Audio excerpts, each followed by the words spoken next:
आप जितने लोग आस्था चैनल पर कथा सुन रहे हो, जितने फेसबुक यूट्यूब पर कथा सुन रहे हो, मोबाइल पर कथा सुन रहे हो, आप लोग अपने घर में जब पूजन करते होगे, आप जितना स्मरण करते होगे तो एक आसन बिछाते होगे। अब एक बहुत अच्छी तरह से समझ लेना, तुम्हारे घर के मंदिर में देवी जी की मूर्ति भी है, तुम्हारे घर के मंदिर में शंकर जी की प्रतिमा भी है, स्वरूप भी, शिवलिंग भी है, तुम्हारे घर के मंदिर में गणेश जी भी है, तुम्हारे घर के मंदिर में शंख देव भी रखे हैं, तुम्हारे घर के मंदिर में घंटाल भी रखा हुआ है, गरुड़ घंटाल, तुम्हारे घर के मंदिर में गणेश जी भी बैठे हैं, तुम्हारे घर के मंदिर में देवता भी बैठे हैं, तुम्हारे घर के मंदिर में कुल देवी भी बैठी है। इतने बड़े मंदिर में और भी देवी देवता हो सकते हैं, उनका नाम हमें ध्यान में नहीं होगा। बद्रीनाथ गए तो बद्री विशाल, केदार गए हो तो केदारनाथ, तो उज्जैनी गए होगे तो महाकाल, काशी गए होगे तो विश्वनाथ, शिरडी गए होगे तो बाबा, तो जितने भी होंगे आपके यहाँ बहुत सारे देवी देवता विराजमान होंगे, ये पक्का। जितने कथा सुन रहे हो, ऐसा किसी का घर नहीं जिसके घर में भगवान नहीं, सबके घर में। जो नहीं सुन रहे उनके यहाँ भी है। एक आले में, एक मंदिर में बहुत सारे भगवान रखे हुए हैं। अब आप ध्यान दीजिएगा जरा, आप आरती उतार रहे हो भगवान नारायण की, आप आरती उतार रहे हो लक्ष्मी जी की, आप आरती उतार रहे हो बद्रीनारायण की, आप आरती उतार रहे हो श्री गणेश जी महाराज की। जय गणेश जय गणेश जय गणेश देवा, माता जाकी पार्वती पिता महादेवा। या आपने आरती उतारी जय जगदीश हरे, या आपने आरती उतारी जय शिवा ओमकार। अब आरती केवल आप शंकर की गा रहे हो, आरती केवल आप भगवान विष्णु की गा रहे हो, आरती केवल आप भगवान आदि आदि गणेश जी महाराज, देवी देवता, जिसकी भी आप आरती गा रहे हो, जिसका भी आप भजन कर रहे हो, आरती आप केवल एक देवता की गा रहे हो। पर आप आरती सारे देवता कितने सारे बैठे हैं, तो गणेश जी के बाद क्या तुम देवी जी की आरती गाओगे?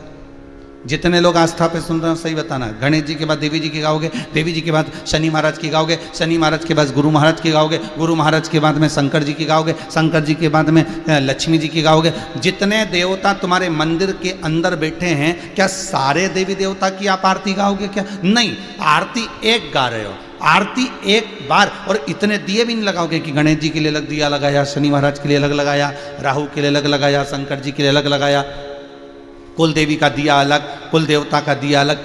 ये नहीं है, दिया एक लगा है, आरती एक बोली जा रही है। फिर सारे देवताओं को ये आरती स्वीकृत कैसे होगी? सारे देवताओं की आरती का पुण्य हमें कैसे मिलेगा? तो शिव महापुराण की कथा कहती है, स्कंद पुराण कहती है, पद्म पुराण कहती है कि जिस आसन पर बैठकर हम आरती करते हैं और वो जिस तरह से गुथा हुआ होता है, उसमें जितने धागे लगे होते हैं, उतने ही देवताओं की आरती का पुण्य हमारे खाते में पहुंच जाता है। हमें अलग से किसी देवता की और आरती उतारने की जरूरत नहीं पड़ती कि गणेश जी की हम अलग से उतारेंगे, कुल देवता की अलग से उतारेंगे, उन देवता की अलग से उतारेंगे, उन देवी की अलग से उतारेंगे। नहीं नहीं, आरती एक है, मंत्र एक है, स्मरण एक है, नाम जाप एक है, पर आसन पर बैठकर सबकी प्राप्ति हमें हो गई।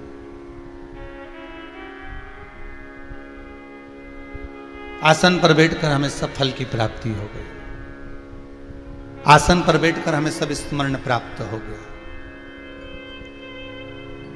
अरे भाई, हिंदू धर्म में कुछ कुछ स्मरण, कुछ कुछ मंत्र, कुछ कुछ उपास, कुछ पूजन, कुछ दान, कुछ सत्कर्म ऐसे आते हैं कि वो हजारों गुना फल प्रदान कर देते, हजारों गुना। जैसे अभी कल रविवार 23 तारीख त्रिस्पर्शा एकादशी आ रही है। ये पिछले वर्ष के योग में पढ़कर इस वर्ष फिर कृपा कर दी भगवान ने। देखिए, अब ये सोचिएगा कि ये त्रिस्पर्शा एकादशी अभी 2 वर्ष से लगभग बाबा की ये शिखर, इससे पहले कई साल निकल गए थे तो नहीं आई थी। पर ये सोचो कि ये 2 साल से कोरोना भी आ रहा है, तो ये 2 साल से त्रिस्पर्शा एकादशी भी आ रही है। समझने वाली बात है सब। इससे पहले तो त्रिस्पर्शा एकादशी कई वर्ष निकल जाते थे तो नहीं आती थी, ढूंढ ढूंढ कर जाओ तो नहीं आती थी। तो ये 2 वर्ष पिछले भी वर्ष में भी इसका स्मरण हुआ था त्रिस्पर्शा का, इस बार फिर त्रिस्पर्शा पड़ गई। आखिर क्यों? और 2 साल से ये कोरोना कहर ढा रहा है और 2 साल से ही पंचांगों के अनुसार ये त्रिस्पर्शा आ रही है। विचार करिएगा कि ये भगवान क्या दर्शाना चाहता है, भगवान क्या कृपा करना चाहता है, भगवान क्या करुणा करना चाहता है। कल जो एकादशी आ रही है 23 तारीख दिन रविवार की त्रिस्पर्शा एकादशी रहेगी, उसके बाद में द्वादशी लग जाएगी और द्वादशी के बाद में फिर त्रयोदशी लग जाएगी। 3 पद्म पुराण का उत्तराखंड वर्णन करता है कि 3 एकादशी के क्रम में त्रिस्पर्शा जब पड़ रही, त्रिस्पर्शा एकादशी के क्रम में जब त्रिस्पर्शा पड़ रही हो, अर्थात एकादशी भी पढ़ रही हो, द्वादशी भी पढ़ रही हो और त्रयोदशी भी पढ़ रही हो, त्रिस्पर्शा। तो कहते हैं हजारों हजार बार गंगा का स्नान, हजारों हजार बार, कहते हैं हजारों हजार बार गौदान, हजारों हजार बार मंत्र जाप, हजारों हजार बार सारे पृथ्वी के तीर्थ में स्नान, पूजन, दान, अश्वमेघ यज्ञ के 1000 गुना फल, सोम यज्ञ सर्वोत्तम यज्ञ के 1000 गुना फल केवल त्रिस्पर्शा एकादशी पद्म पुराण कहती है उस दिन व्रत करने से प्राप्त हो जाता है। कल उसका नाम रहेगा मोहिनी एकादशी, पर त्रिस्पर्शा है। इसको मंजुला भी कह सकते हैं, मतलब सब में लीन होने वाला। और मेरा सबसे निवेदन है आप सबसे, व्रत करो, भले बकरी जैसे चरो, पर एकादशी जरूर करो, एकादशी जरूर करना। आपसे बने, हम ये नहीं कहते कि तुम भूखे रहो, क्योंकि आज डॉक्टर कहते हैं कि इस कोरोना महामारी के चलते आपका पेट खाली नहीं रहना चाहिए। डॉक्टर कहते हैं इस कोरोना महामारी के चलते आपके भीतर एनर्जी पूरी होना चाहिए, आपकी इम्यूनिटी प्रबल होना चाहिए।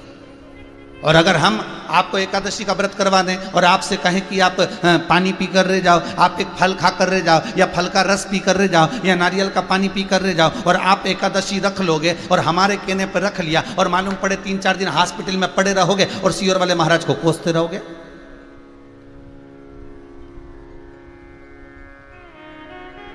अरे भाई, शिव महापुराण की कथा करते हैं, जजमान हमसे पूछते हैं, कई जजमान पूछते हैं, वो तो भले हैं सोमानी जी जिन्होंने एक बार भी नहीं पूछा है, तो कई जजमान हमसे पूछते हैं कि हम व्रत करेंगे कि ना करें, हम करें कि ना करें। सोमानी जी ऐसे निकले, इनसे हमें पूछना पड़ा। तो जजमान हमसे पूछते हैं कि हम व्रत करें 7 दिन शिव महापुराण के कि ना करें। हमने पूछा ये बताओ पहले तुम्हें शुगर वुगर तो नहीं है, बीपी में ऊंचा नीचा तो नहीं हो रहा? तो कहे गुरुजी शुगर भी है, बीपी भी। तो हमने कहा खूब प्रेम से तुम तो भोजन करो साहब और कथा सुनो। मालूम पड़े तुम व्रत करो और मालूम पड़े हॉस्पिटल में पड़े रहो, तो कथा किसको सुनाएंगे?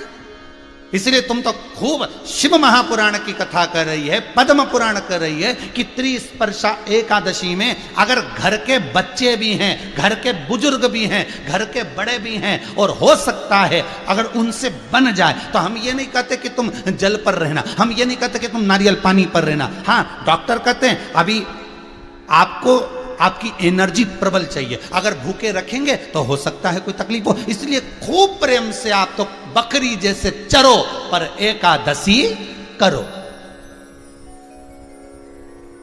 और त्रिस्पर्शा को छोड़ना।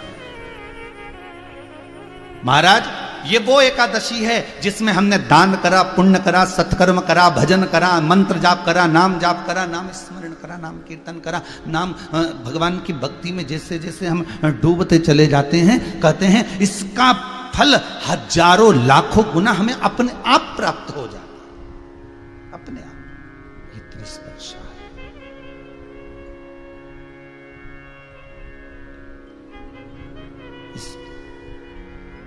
मौका दिया है भगवान ने, 2 साल से मौका दे रहा है। 2 साल से भगवान कृपा कर रहा है, जान करके कृपा कर रहा है। क्यों? हो सकता है इस कोरोना महामारी में ना जाने कितने जीव चले गए होंगे, और ना जाने कितने जीव चले गए होंगे, और अगर वो जीव गए होंगे और उनके परिवार वाले, उनके कुटुंब वाले, या उनके मोहल्ले में, या उनकी कॉलोनी में, या उनके आसपास के क्षेत्र में, यदि नजदीक के क्षेत्र में भी कोई इस त्रिस्पर्शा एकादशी का व्रत कर लेगा तो हो सकता है वो जीवात्मा तर जाए। फिर उसकी, क्योंकि अभी जितने भी आप सबने देखा होगा, जितने भी अंतिम संस्कार हुए हैं इस कोरोना महामारी के चलते, ना तो उनका पिंड हुआ, ना उनका सही तरह से तर्पण हुआ, ना उनका सही तरह से तिलांजलि हुई, ना उनको सही तरह से अन्न मिल पाया। इतने दिन तक हॉस्पिटल में पड़े रहे, तड़पते रहे, श्वास के बल पर पड़े रहे, वेंटिलेटर पर पड़े रहे, और वो जीव चला गया। इंतजार करते करते अपने परिवार तक का मुख नहीं देख पाया।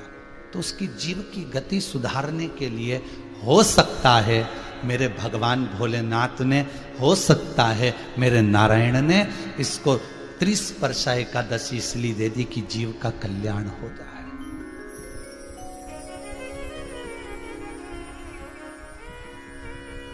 करो,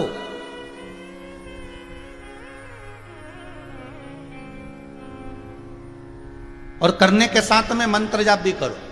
और आपसे निवेदन है, अगर जो व्रत नहीं कर सकते, जो स्मरण नहीं कर सकते, व्रत नहीं कर सकते एकादशी का, मान लो होते हैं ऐसे लोग जिनके नहीं बन पाता, सब शरीर से नहीं हो रहा, तो मत करो। तो एक काम करो, आप भजन तो कर सकते हो, भजन भी नहीं कर सकते तो मंत्र जाप तो कर सकते हो, और मंत्र जाप भी नहीं कर सकते तो एक काम करो कि 3 घंटा 2 बजे से 5 बजे तक बैठकर शिव महापुराण की कथा सुन तो सकते हो, इतना भी कर लेना तो भी फल। तो कथा जो चल रही है वो आसन पर चल रही है। जिस आसन पर बैठकर हम भगवान की भक्ति को धारण करें, जिस आसन को हम बैठकर भगवान का नाम लेते हैं, घर के मंदिर में ढेर सारे देवी देवता होते हैं, बहुत सारे देवता होते हैं। ऐसा नहीं है, हम मना नहीं करते कि आप क्या देवता मत रखो, आपकी मर्जी पड़े जिस देवता को रखो, आपकी जिससे अच्छी पटे उसको पटा लो, हमारा कोई दिक्कत वाली बात नहीं। आप राम जी से स्नेह करते हो, राम जी को भी रखो, आप कृष्ण से स्नेह करते हो, कृष्ण को भी रखो, आप शिव से स्नेह करते हो, शिव को भी रखो, आप भवानी से स्नेह करते हो, भवानी का स्वरूप आप मंदिर में रखो, मना नहीं है, हमारे किसी के लिए हम मना नहीं कर सकते। आप उन देवी देवताओं को रखिए, पर निवेदन केवल इतना है, निवेदन केवल इतना है कि आपने जिनको रखा है उनको सम्मान पूरा देना, सत्कार पूरा देना, सम्मान से वंचित ना रखिएगा। कि मैं तो भगवान शंकर को ज्यादा रिझाती हूं, इसलिए शिव जी को स्नान कराकर बिठा देती हूँ, बेलपत्री चढ़ा देती हूँ, बाकी के सब देवता उनको प्रणाम कर। तो फिर इससे अच्छा है कि एक ही रख लो।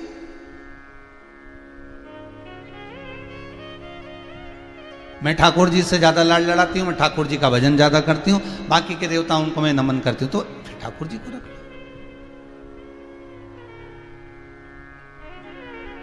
अरे भाई, हम जब सफर पे निकलते हैं, हम जब कहीं जाते हैं, हम जब कहीं निकल रहे होते हैं, तो घर में तो ढेर सारा सामान रखा रहता है, काजू भी रखा है, बादाम भी रखा है, चना भी रखा है, फूली भी रखी है, और मठरी भी रखी है, खुरमा भी रखा हुआ है, ढेर सारा सामान घर में रखा हुआ है। क्या तुम सारे सामान को बांध के ले जाते हो क्या? अरे बोलो तो जम के। नहीं, सामान क्या ले जाते हो? जो तुमको प्रिय लगता है, तुमको लगेगा कि मठरी बना के ले जाऊं, क्योंकि मठरी खुद को पसंद है।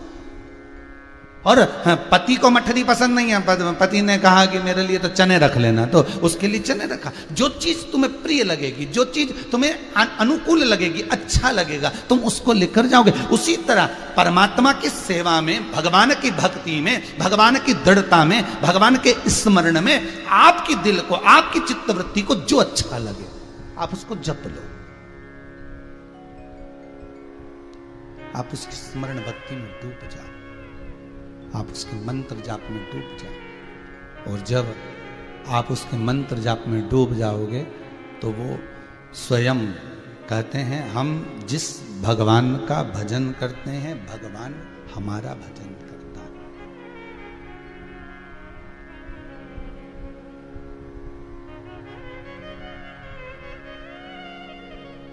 हम जिसका स्मरण करते हैं वो हमारा स्मरण करता है। पहले के समय में महाराज शास्त्र कहता है कि हम जिसको याद करते थे सामने वाला व्यक्ति हमें याद करने लगता था। महाराज हम जिसको याद करते सामने वाला व्यक्ति हमें याद करने लगता। हम जिसका स्मरण करते हैं सामने वाला व्यक्ति हमारा स्मरण, कि हमें उसकी याद आ रही है, हमें उसका स्मरण आ रहा है। हम क्यों कहते हैं ऐसा? क्योंकि सामने वाला व्यक्ति जो होता है ना, उसको हमारा स्मरण आता है, सामने वाले व्यक्ति को हमारा स्मरण ज्ञात होता है, हम ज्ञात होते हैं।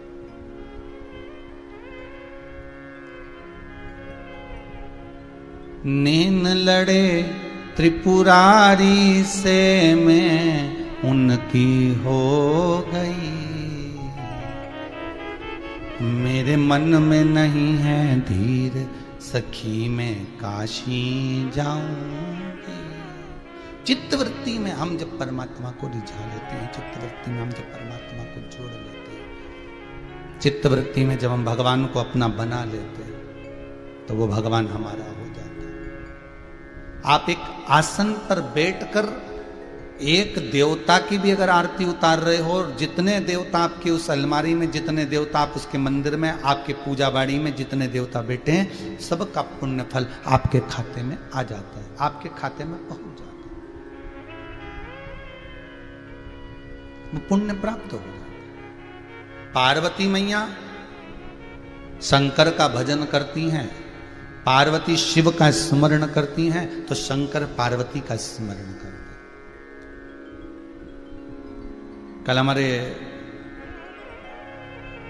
सोमानी जी के बालक कह रहे थे कि कथा में हम जब सुनने के लिए बैठते हैं और हमारे मन में जो प्रश्न आता है, हमारे मन में जो क्वेश्चन आता है, प्रश्न आता है, उसका उत्तर हमें कथा में ही मिल जाता है,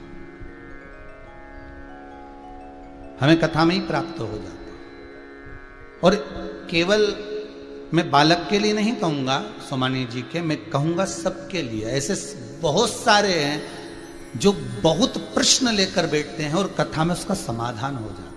कथा का मतलब ही वही होता है कि जिसमें व्यथा मिट जाए, जिसमें व्यथाएं समाप्त हो जाए, वो कथा।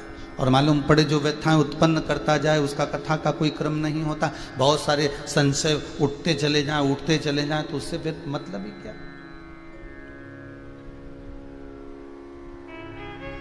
महाराज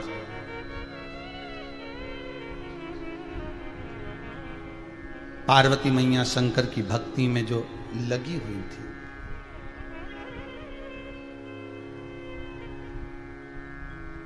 वो भक्ति इतनी प्रबल थी कि शिव पार्वती को पाने के, आपके व्रत में इतनी प्रबलता होना चाहिए कि भगवान आपको पाने के लिए भी तरसे।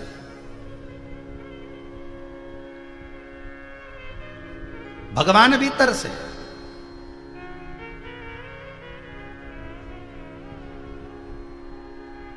कभी कभी किसी मंदिर में जो भगवान का प्रिय भगत होता है ना, जो भगवान का लाड़ लड़ाने वाला होता है, प्रिय होता है, और वो मंदिर में नहीं आया एक आध दिन, तो भगवान का जब श्रृंगार होता है ना, तो वो अपने आप गिरने लगता है। और ये केवल भगवान के मंदिर में नहीं, आपके यहां भी होगा। आप अगर भगवान का श्रृंगार कर रहे हो, बार बार मुकुट नीचे गिर रहा है, कहीं हार नीचे गिर रहा है, कहीं भगवान की बंसी नीचे गिर रही है, फिर पिनाओगे फिर गिरेगा, तो मन में आएगा आखिर बात क्या है। तो भगवान क्यों चाहते हैं? तो भगवान चाहते हैं कि वो रोज आता था, आज आया क्यों नहीं। वो रोज मुझसे मिलने आता था, उसका रोज दीदार होता था, मुझसे रोज दर्शन होता था, फिर आज आया क्यों नहीं है, वो यहां पहुंचा क्यों नहीं।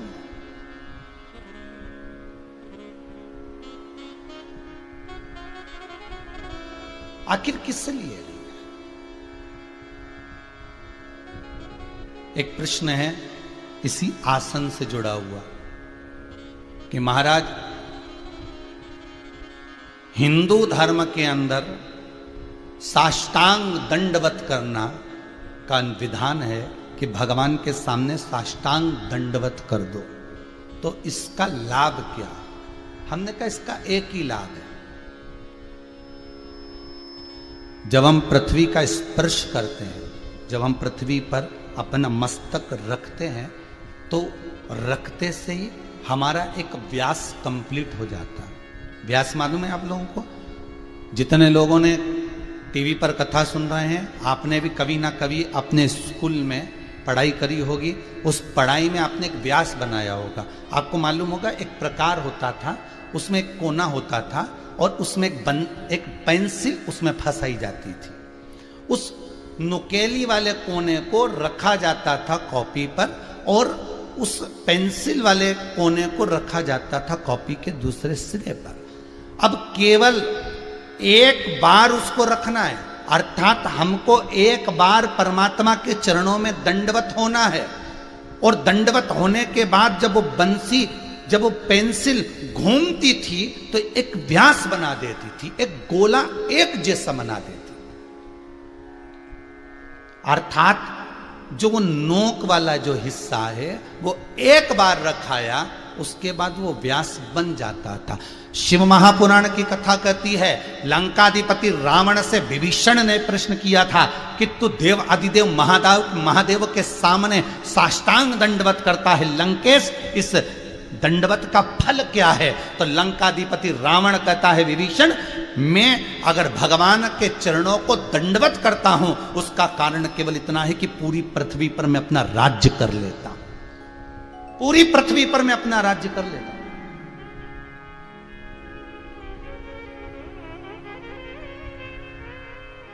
केवल एक दंडवत का फल इतना है।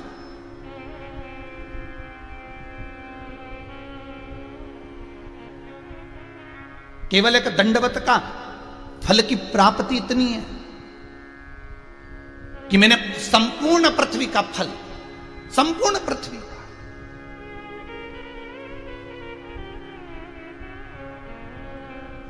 जैसे बीले के फल का रस शंकर को चढ़ा देने पर संपूर्ण पाप मनुष्य के छिन्न हो जाते हैं। अब दुनिया के लोगों ने वो बीले का रस तो हटा दिया और उसकी जगह लोग कहते हैं ईख का रस, गन्ने के रस का अभिषेक करवा। हमने कई लोगों से सुना, हमारे वो सेठ जी है ना, गन्ने के रस का अभिषेक कर रहा, 25 किलो गन्ने का रस बुलवाया है अभिषेक करने के लिए, 50 किलो गन्ने का रस बुलवाया। अरे शिव महापुराण की कथा में नहीं वर्णन, शिव महापुराण की कथा में वर्णन है, स्कंद पुराण में वर्णन है, लिंग पुराण में वर्णन है, नर्मदा पुराण में वर्णन है कि जो बेलपत्री का फल होता है, उस फल का गुर्दा पानी के कलश में डाल दो और वो जल अगर समर्पित कर दिया तो ही पाप छिन्न हो जाते, रस ना भी मिले तो चलेगा।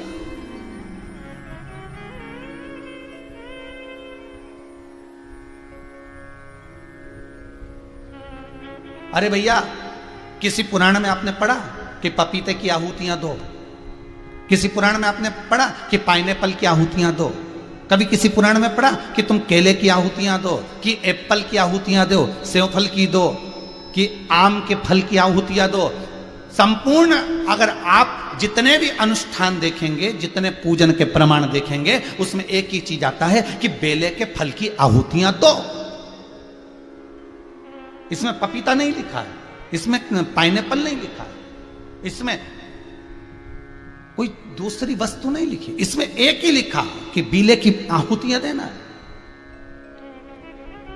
बेले के फल की आहुतियां दो, हवन करो। तो उसका क्या प्रमाण? तो शास्त्र कहता है मात्र बेले का एक टुकड़ा भी अगर अग्नि में जाता है, 33 कोटि देवताओं को अगर हमने आहुति छोड़ी, ओम ब्रह्मवे स्वाहा, ओम विष्णवे स्वाहा, हम जिस देवता का नाम लेंगे उस देवता की जब आहुति छोड़ेंगे तो वो उसके खाते में जाती है। हमने ब्रह्मा का नाम लेकर ब्रह्मदेव की आहुति छोड़ी तो ब्रह्मा के खाते में गई, विष्णु के नाम लेकर ओम विष्णवे स्वाहा तो विष्णु के खाते में गई, देवी की आहुति छोड़ी तो देवी के खाते में गई, अगर हमने गुरु महाराज की आहुति छोड़ी तो गुरु के खाते में गई। केवल एक बेल का फल ऐसा होता है, बेल का टुकड़ा ऐसा होता है, बेलपत्री के वृक्ष का फल ऐसा होता है, जिसका एक टुकड़े की अगर आहुति भी हम डालते हैं तो वो सारे देवताओं के खाते में जाती है, वो एक देवता के खाते में नहीं जाएगी। अगर एक बेलपत्री के टुकड़े की आहुति डाली तो 64 योगनियां सारी योगनियों के हिस्से में जाएगी, सारी देवियों के हिस्से में जाएगी, सारे देवताओं के हिस्से में जाएगी। वो किसी एक देवता की नहीं रहती, वो संपूर्ण में बट गई है, संपूर्ण। फिर निवेदन करेंगे, जो पहले कहा आज फिर कह रहे हैं, एक लोटा पानी, एक कलश जल हम जब शंकर जी पे चढ़ाते हैं तो जितने 33 कोटि देवता हैं सबको उसका भाग मिल जाता है। ये कहीं नहीं मिलता, बस शिव के पास मिलता है, शंकर के पास।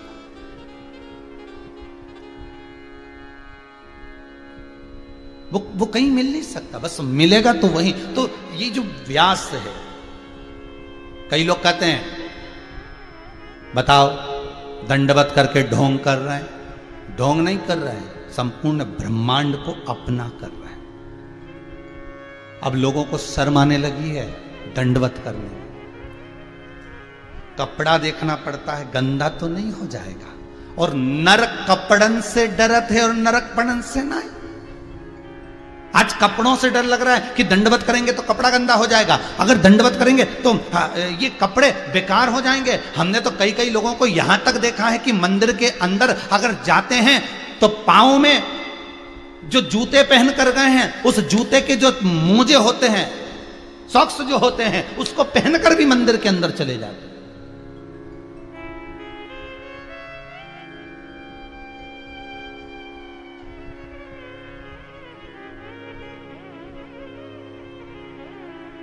वो पांव में मोजा पहनकर मंदिर के अंदर। अब बताओ ईमानदारी से बोलो, तुमने जूता बाहर उतारा, वो जूते का संग पकड़ा कि नहीं पकड़ा उस मोजे ने, उस सॉक्स ने, तो उसको पहनकर तुम मंदिर के अंदर कैसे प्रवेश कर गए? उसको पहनकर तुम मंदिर में कैसे प्रवेश कर गए? पर एक चीज हमको देखने को मिलती है हमारे गोवर्धन नाथ जी के चरणों में, श्री गिरिराज महाराज के चरणों में।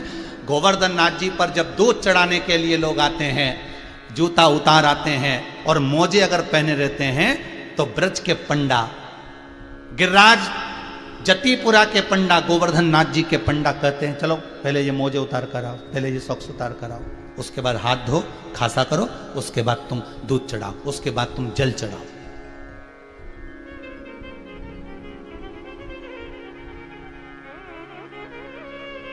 वो संग तो वही है।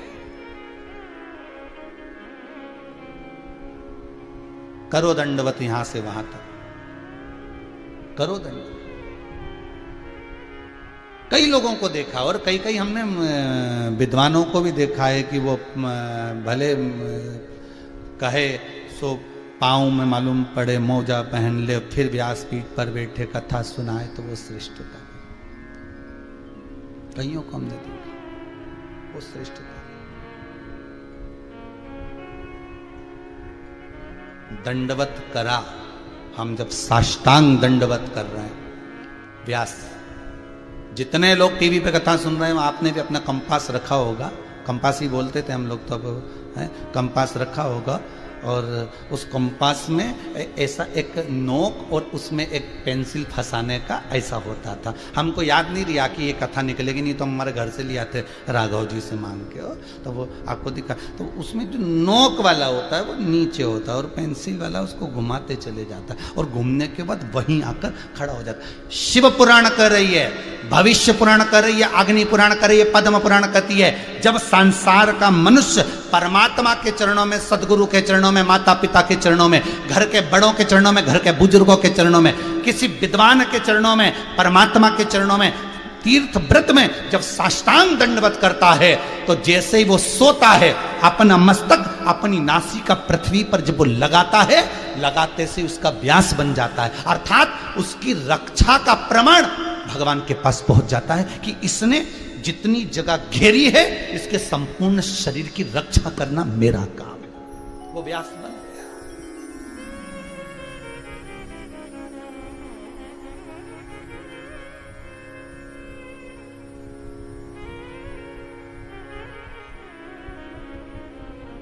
अब आप जितनी जगह घेर कर प्रणाम करें हैं, दंडवत करें। अब वो गया समय, अब तो झुक के प्रणाम कर लेते हैं। अब वो भी समय गया, फिर धीरे धीरे समय आया घुटने ही पड़ लेते हैं। अब घुटना पड़ना भी गया। जय श्री कृष्णा साहब दूर से, अभी तक खैर कोरोना महामारी चल रही है, दूर से राम राम होना चाहिए, वो ठीक है। पर परमात्मा के दरवाजे पर, भगवान की चौखट पर, भगवान के स्मरण में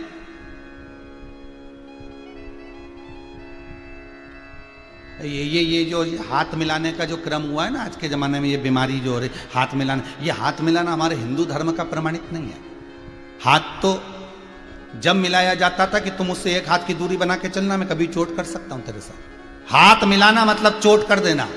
जब जब दो संधि मिलते थे, जब जब दो दोस्त मिलते थे, जब जब दो मित्र मिलते थे, जब जब परमात्मा मिलता था, तो परमात्मा से मिलने के लिए लोग दंडवत करते थे, क्योंकि भगवान की मूर्ति इसको गले तो लगा नहीं सकते, तो दंडवत करते थे कि मैंने तुम्हें आलिंगन कर लिया। मित्र मिलते थे तो आलिंगन कर लिया, संधि मिलते थे तो आलिंगन हो गए। हमारे दंडवत करने में हमारा अभ्यास है, हमारे दंडवत करने में हमारी रक्षा है, सुरक्षा है, स्मरण।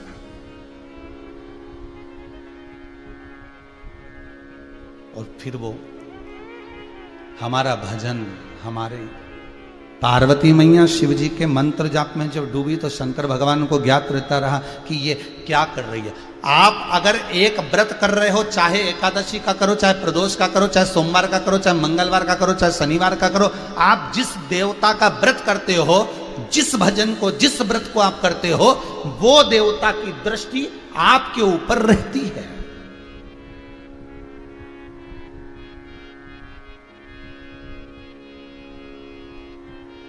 वो देवता की दृष्टि रहती है। सुनार की दुकान पर जाना कभी मौका मिल जाए तो, और ऐसा नहीं है तुम नहीं गए हो, ऐसा है ही नहीं सकता कि तुम नहीं गए। और ऐसा कोई व्यक्ति नहीं जिसके पास में सोने की एक लौंग नहीं हो, रकम नहीं हो, बीठी नहीं हो, अंगूठी नहीं हो, सब बस अंतर इतना सियोर वाला महाराज पहन के बैठता है। सब क्यों नहीं बैठे? सोने का सामान तुम्हारे पास में नहीं है क्या? सबके पास होगा। कब प्राण छूट जाएंगे और वो सामान धरा की धरा ही रह जाएगा। और हमारे जजमानों ने तो भगवान की कृपा, भोलेनाथ जी की कृपा से दिया है तो पहनो। और पूत सपूत तो की धन संचय, और पूत कपूत तो की धन संचय। बेटा सपूत होगा तो जोड़ के बनाएगा, और बेटा कपूत होगा तो कितना भी जोड़ कर चल जा, सबनाश कर देगा। तो अपन कब पहनेंगे? जब मर जाएंगे तब, कि फोटो टंगेगा तब? कई लोगों को लगता होगा महाराज तो इतना पहनकर, शिव की कृपा, कुबेर भंडारी है। कुबेर भंडारी जब वो चोर को कुबेर बना देता है और सिंहासन पर बिठा देता है, तो अपन क्या, बस तुम तो जपते जाओ। जितना जपोगे, जितना भजोगे, उतनी कृपा शिव करता चले जाए। आप तो जपो, भजो, आप व्रत करोगे उसके ध्यान में। सुनार की दुकान पर जाकर देखना, सुनार आपको मंगलसूत्र दिखाएगा, सुनार आपको अंगूठी दिखाएगा, सुनार आपको सामान दिखाएगा। अब आप सोचो कि सुनार अपने काम में लग गया, सुनार अपने काम में लग गया, तो तुम एक मंगलसूत्र क्या जेब में डाल सकते हो? क्या तुम तुम्हारे पर्स में डाल सकते हो अंगूठी? नहीं। सुनार तुमको जो दिखा रहा है उसकी दृष्टि तुम्हारे ऊपर ही है, तुम्हारे ऊपर। भले तुमने उसका रख रखा है, देख रहे हो, परख रहे हो। उसी तरह जैसे सुनार कोई सोने की सामग्री देता है तो दृष्टि पूरी रखता है, काम करता रहेगा पर दृष्टि उतनी रहेगी। गिन के दिया है आइटम तो गिन के वापस लेता है। उसी तरह उसने, अगर आपने एक व्रत करा, एक उपवास करा, और उसका एक उपास तुमने उठाया, मतलब सुनार की दुकान पे से एक मंगलसूत्र उठाया, एक अंगूठी उठाई, और तुम उसको देख रहे हो। एक व्रत यदि आपने करा तो उस परमात्मा को भान रहता है कि इसने व्रत उठाया है, इसने एकादशी करी है, इसने सोमवार का व्रत करा, इसने मंगलवार का व्रत करा, इसने शनिवार का व्रत करा। उस परमात्मा को ज्ञात है कि ये कर रहा है, उसके खाते में लिखा है। बस निवेदन है कि वो सोने की अंगूठी देखो, अच्छे से देखो, ले भी लो, मना नहीं है, पर चुपचाप से जेब में मत डालो। जेब में डाला तो फिर जो होगा वो तुम सबको मालूम। फिर तो ये कमरा में ले जाकर कूटे, फिर वो कोई तो यहाँ भी यही है, बस तुम व्रत करो, खूब करो, साधना करो, खूब करो, पर अंगूठी को बैग में मत डालना। उसी तरह व्रत वाले दिन तुम्हारे मुंह से असत्य नहीं निकलना चाहिए। जिस दिन तुम्हारा व्रत रहे उस दिन तुम्हारे मुंह से गलत बात नहीं निकलना चाहिए। जिस दिन तुम्हारा व्रत रहे उस दिन तुम्हारे मुंह से झूठ नहीं निकलना चाहिए। जिस दिन तुम्हारा व्रत हो उस दिन तुम्हारे मुंह से गाली नहीं निकलना चाहिए। जिस दिन तुम्हारा व्रत हो उस दिन तुम्हारे मुख से अपशब्द ना निकले, तुम्हारे हाथ से कोई गलत काम ना हो जाए। नहीं तो कमरे में ले जाके दोचता है, कूटता है। नीचे सुनार की दुकान में से अगर निपटा लिया तो यहाँ सुनार के 2-4 आदमी ऐसे रहते, कमरे में ले जाके कूटते। ऊपर तुमने एकादशी का व्रत करा, सोमवार का व्रत करा, शनिवार का व्रत करा, मंगलवार का व्रत करा और कपट कर दिया, छल कर दी, बेईमानी कर दी, प्रपंच कर दी, तो ऊपर भी कहा इसने व्रत करा था, अंगूठी चुराई थी, ले जा कमरे में। वो कमरे में ले जाके ऐसा दोचे 94 नरकों में कमरे में ऐसा पटक पटक के मारे। तो क्या हमको क्यों मार रहा? तो कि तूने व्रत करा था और व्रत में तू झूठ बोला था, तूने कपट करा था, तूने बेईमानी करी थी, तूने प्रपंच करा था, तूने छल करा था। बस वही हिसाब पूरा हो रहा है। करो, अंगूठी ले लो, मंगलसूत्र ले लो, देखो, पर लेना हो तो ले, नहीं लेना तो बात दूसरी, पर करो तो नियम से करो। व्रत करना है, आपको मना नहीं है। आप लोग, कई माताएं कहती हैं हम तो पशुपति व्रत करेंगे, कोई के हम सोमवार का व्रत करेंगे, कोई के हम संकट सोमवार करेंगे। पड़ोसन को देख देख के संकट सोमवार का व्रत रख लिया और मालूम पड़े ऐसा व्रत रखा कि 2 घंटे से तो हॉस्पिटल में पड़ी। और क्या क्या, अब मेरा संकट सोमवार का व्रत कैसे करूं? डॉक्टर बोल रहा बाद में कर लेना। फिर अगला व्रत आया तो बीपी ऊंचा नीचा हो गया, टेंशन में हो गया, मैं खाऊंगी नहीं, टेंशन हो गया। व्रत करो, मना नहीं है, पर तुमसे सदैव ऐसा करना, तुमसे सदैव ऐसा कर।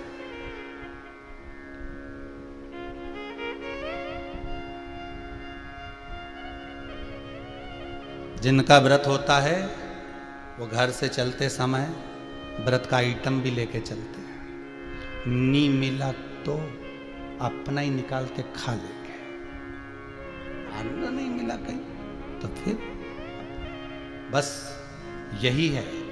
व्रत वाले दिन इतना भजन कर कर चलना कि अपना आइटम निकाल कर खा लो। ऊपर जैसी दोचने की बारी आए तुरंत निकाला और दे दिया, ये पकड़ मंगलसूत्र का पैसा, ये पकड़ अंगूठी का पैसा। मारना मारना मत, ये अंगूठी का पैसा ले ले, रख लिया ना पर्स में, कोई बात नहीं, ये अंगूठी का पैसा पकड़ो, ये मंगलसूत्र का पैसा पकड़ो। तो था तो पहले क्यों नहीं दिया? तो कि मैं तो विचार, तो ऊपर भी जाओ और वो कहे कि तूने झूठ बोला था, कपट करा था, बेईमानी करी थी, प्रपंच करा था, तो तुरंत कह देना, पल्लू में से खोल के दे देना, शिव महापुराण सुनी थी आधा घंटा के, ये ले छोड़, मेरे को जान दे, और शिव महापुराण का पुण्य दे देना, छोड़ देगा। फिर तो सुनार कहेगा हाँ ये ठीक है, चलो निकलो, कोई बात नहीं। और बोलो क्या दूं? फिर तो पूछेगा, शिव पुराण का जैसे पुण्य दिया तो पूछा जाएगा, फिर और क्या दिया जाए साहब, बोलिए क्या बात है, बोलो।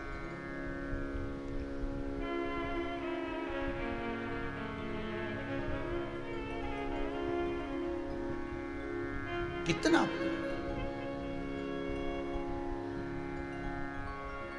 अच्छा, किराने वाला किराना बेचता है, कपड़े वाला कपड़ा बेचता है, ठीक है, और लकड़ी वाला लकड़ी बेचता है, लोहे वाला लोहा बेचता है, पर सबसे सुंदर दुकान तो सोने चांदी वाले की होती है। तुम देखना, इतनी सुंदर सजा धजा के रखेगा, एकदम पुतला पुतली टांग टुंगा के, इतना बढ़िया। और कोई दुकान वाला तुमको चाय नहीं पिलाएगा, पर वो जरूर पिलाएगा। कभी विचार करना,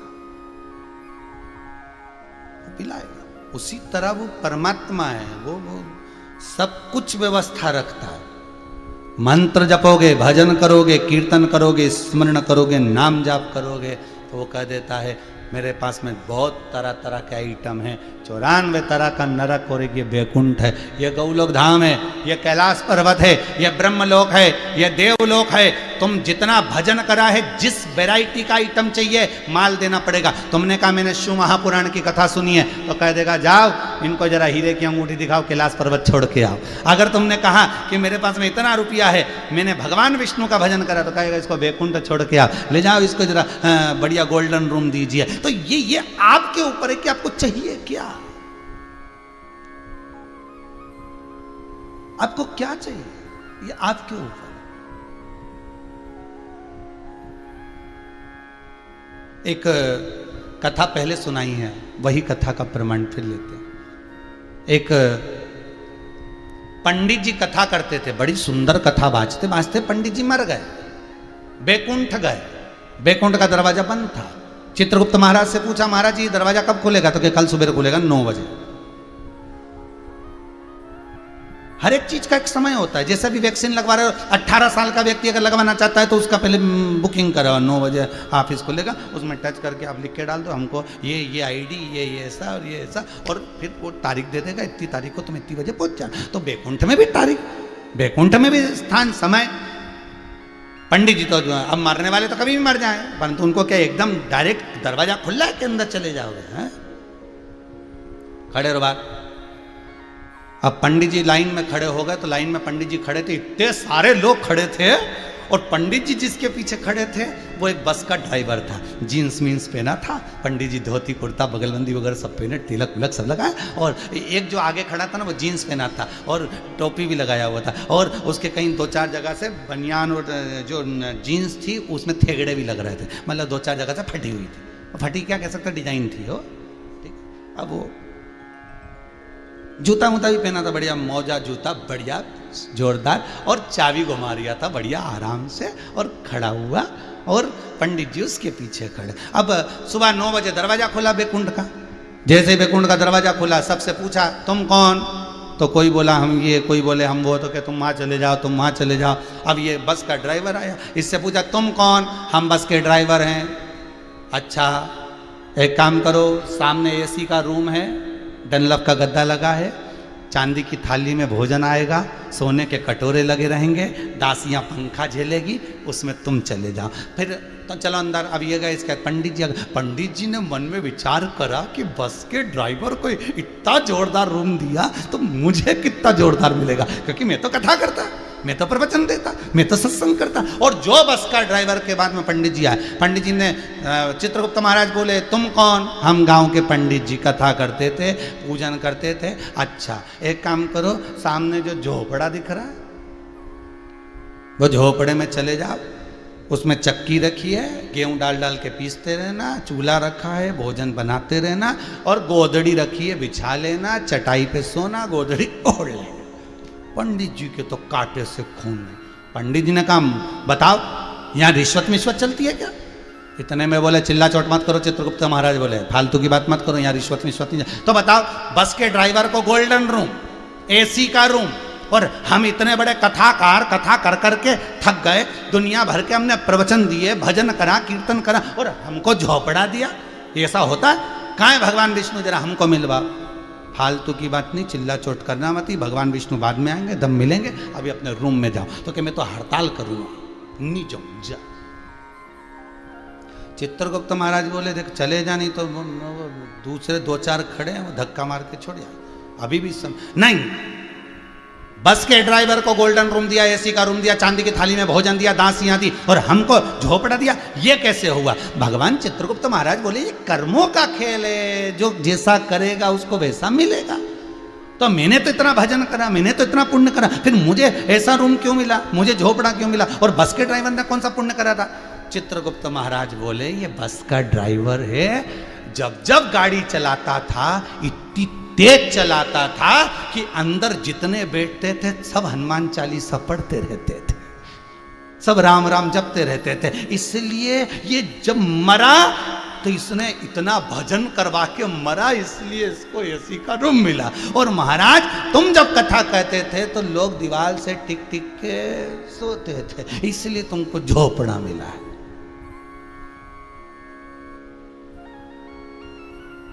उसके यहाँ बड़ा विचित्र हिसाब है साहब, उसके हिसाब को नहीं जान सकता कहीं का। इतना जोरदार जोरदार लिखा पढ़ी करे, अपने यहाँ तो एक सीए, अपने यहाँ एक ऑफिसर लिखता रहे, एक मुनीम लिखता रहे, उसके यहाँ तो कितने कंप्यूटर लगे, कितने एक एक कंप्यूटर में हिसाब है। झूठ कितनी बार बोला? 652 बार, और झट से निकाल देगा कि इतने श्वास निकली, इतनी तारीख को पैदा हुआ, इतनी बजे पैदा हुआ, इतनी बजे मरा, इतनी घड़ी में मरा। अब इस बीच में हिसाब लगा, सब कंप्यूटर अलग अलग, सबके पास हिसाब अलग अलग। झूठ का हिसाब उस कंप्यूटर में, छल का हिसाब उस कंप्यूटर में, कपट का हिसाब उस कंप्यूटर में। एक बटन दबा, बस वो क्लिक, सब हिसाब सामने। देख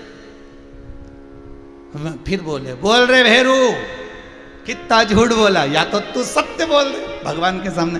फिर कहेगा मैंने तो एक भी झूठ नहीं बोला, मैं तो जिंदगी भर लगा रहा, मेरे परिवार के भरण पोषण में लगा रहा, मेरे पत्नी और बच्चों के सेवा में लगा रहा, मैंने जिंदगी में कभी कोई छल नहीं करा। तो इतने में भगवान बोले पत्नी, बच्चे, कुटुंब, कबीला ये सब तुझे क्यों दिया? देने का कारण केवल इतना था कि तू जो पुण्य करेगा उसको पाप में बदलने के लिए ये तू कमा कर लाएगा, इनको देगा, वो छल कपट बेईमानी पर सब, इसलिए तू हिसाब लगा ले। और वो हिसाब लगाया, आखिरी में शून्य पाया, रो दिया, बिलख दिया, तड़पने लगा, मुझे परेशान मत करो। बिलख दिया, रो दिया, तड़प।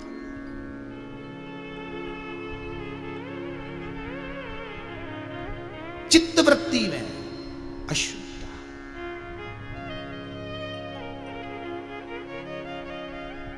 शरण में आए हैं हम तुम्हारी, दया करो है दयालु भगवन। अब रोएगा, अब प्रार्थना करेगा, अब निवेदन करेगा, अब स्मरण करेगा।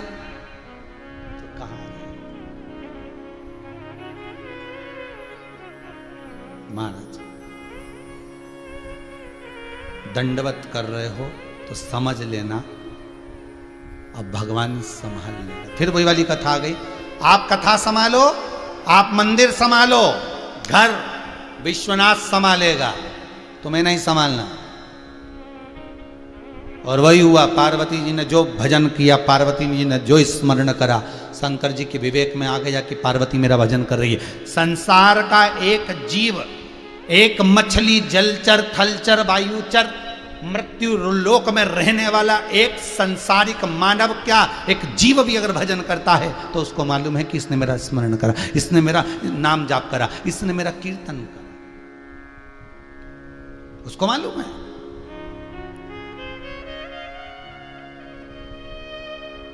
एक कथा मिलती है, एक व्यक्ति पैदल पैदल केदारनाथ जी के लिए जा रहा है, पैदल पैदल जा रहा है केदारनाथ।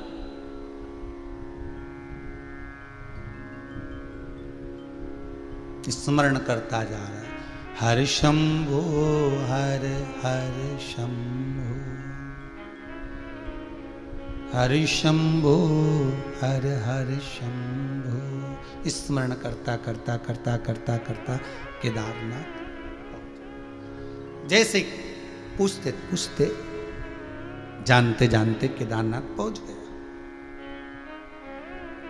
पहुंचने में थोड़ी सी देर हो गई। केदारनाथ जी का आज विराम दिवस, पट बंद होना था, बाबा को सोना था, और ये पहुंच रहा है और वहां 20 मिनट पहले पट बंद हो गए।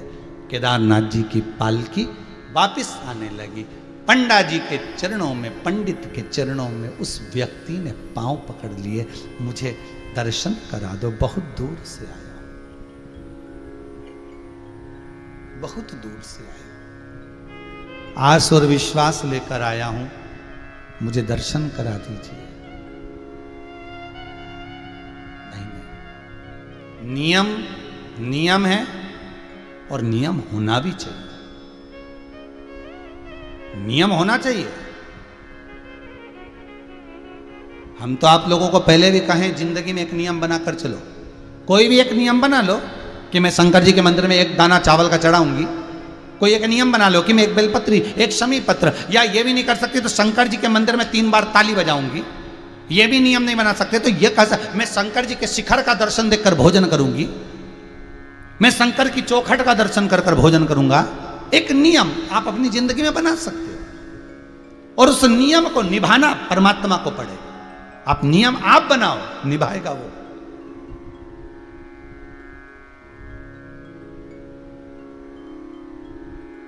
नियम आप बनाइए, वो निभा सकता है। अब भैया दर्शन करा दीजिए, नहीं नहीं नहीं नहीं, आप तो 6 महीना पट बंद रहेगा और 6 महीने के बाद दर्शन खुलेंगे। हाथ जोड़ लिए, पांव पड़ लिए, भैया कृपा करो, नहीं नियम ऐसा, ताले लग गए, बंद हो गया, चलो बर्फ जम रही है, ठंड पड़ रही है, चलो नीचे चलो, अब तो जाओ तुम भी।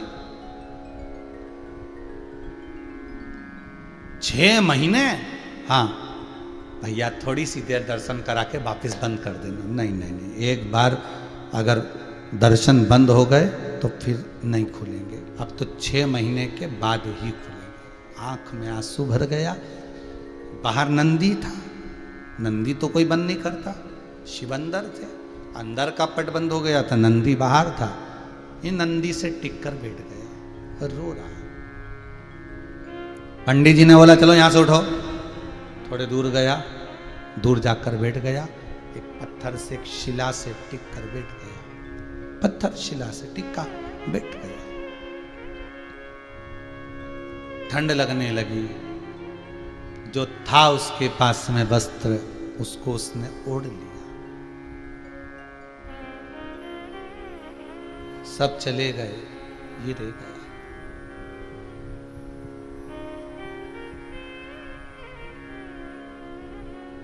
रात को और ठंड बढ़ी,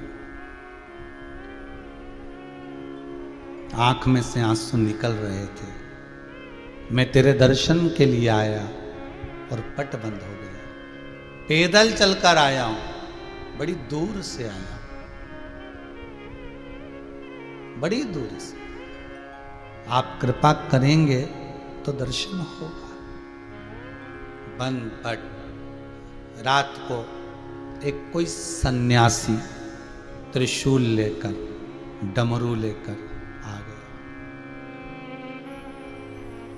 एक सन्यासी।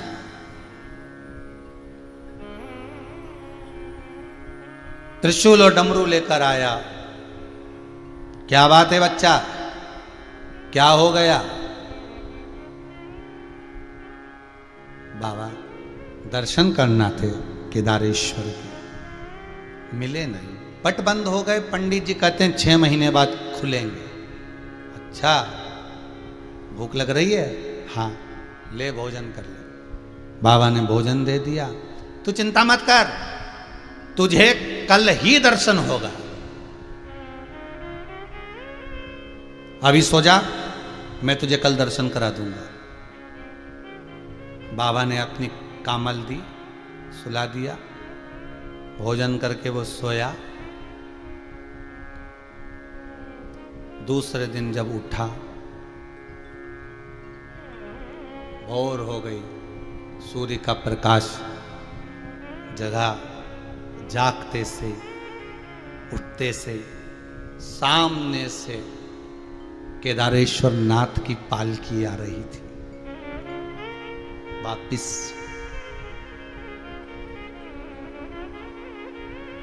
उनने पट खोला। इसने पंडित जी से कहा, तुम तो कहते थे कि 6 महीने बाद पट खोलोगे, फिर क्यों खोला तुमने आज पट? दूसरे दिन ही खुल गया कि नहीं खुल गया? पंडित जी बोले, तू तो 6 महीने पहले आया था पैदल, हाँ, अभी तक क्या कर रहा है? कहां था? यहीं था। 6 महीने क्या कर रहे हो? ये बताओ, तुम कह रहे थे कि 6 महीने बाद पट खोलोगे, तो दूसरे दिन क्यों खोला?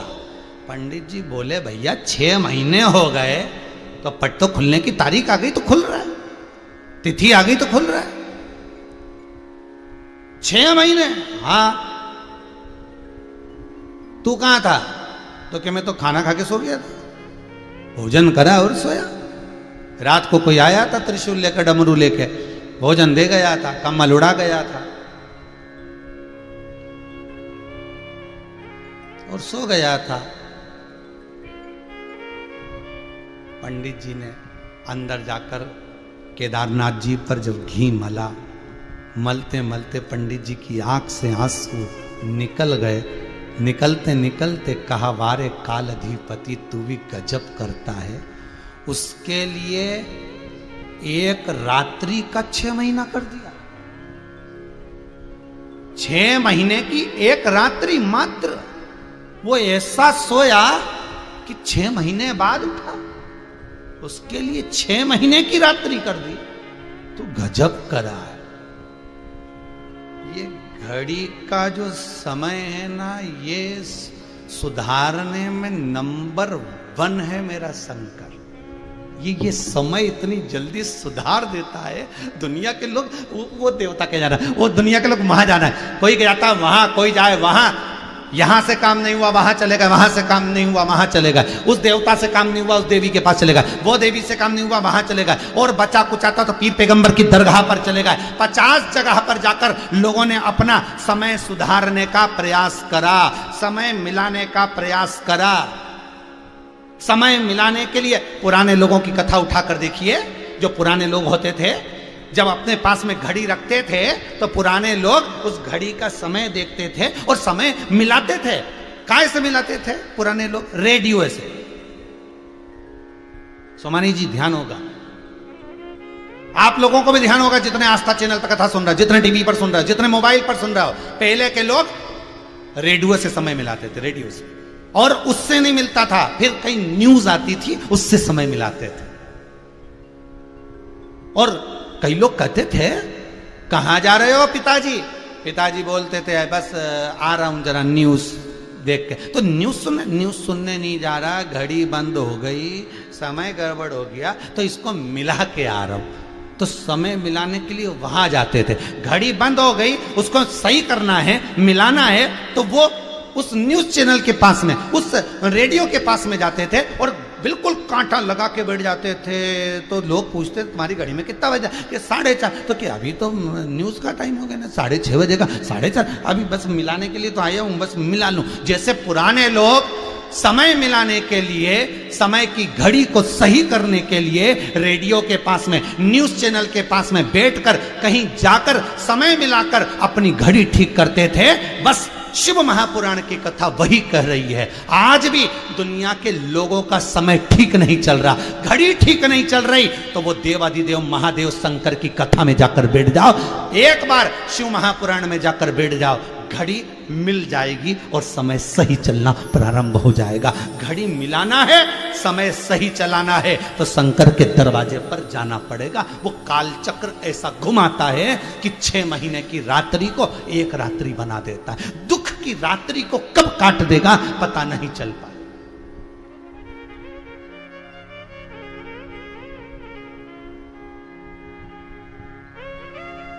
दुख की रात्रि को कब काटेगा शंकर? मेरा दयालु, मेरा करुणा सागर, मेरा भोलेनाथ दुख की रात्रि को कब काटेगा पता नहीं चलेगा। बस उसकी शरण में जाओ, शंकर का अनुमोदन करो, श्री शिवाय नमस्तुभ्यम का जाप करो, ओम नमः शिवाय जपो, चाहे महामृत्युंजय मंत्र को जपो, चाहे 1 लोटा पानी चढ़ा दो, बेलपत्री चढ़ा दो, चाहे शमी पत्र चढ़ा दो।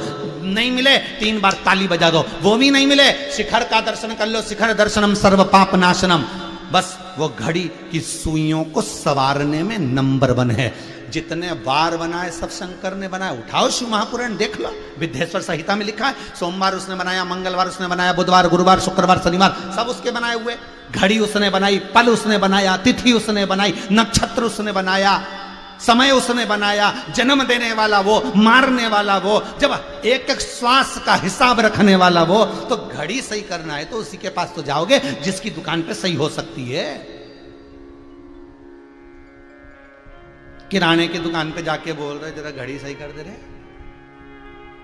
किराने की दुकान पे जाके बोल रहे भैया घड़ी देख, हमारी HMT की है, तुम जरा देख लेना। तो हमारी कौन सी कंपनी होती है, रामजी राम, ओ ध्यान में आए। तो वो तो इस घड़ी पे लिखा था तो समझ में आ गया। वो तो हमारी HMT जरा देखना। किराने वाले से कहा जरा घड़ी देख लो जरा सही कर। किराने वाला बोलेगा पागल हो गया, तुअर की दाल दूं कि चना की दाल दूं, चावल दूं कि शक्कर दूं, गुड़ दूं कि तेल दूं, जो चाहिए यहाँ मिलेगा। पर ये घड़ी वड़ी यहाँ नहीं सुधरती। घड़ी कहाँ सुधरेगी? तो कि घड़ी वाले की दुकान पे जाना पड़ेगा। अच्छा, फिर लेके पहुंच गया कपड़े वाले की दुकान पे, हमारी घड़ी सुधार दो। कपड़े वाला बोला गजब।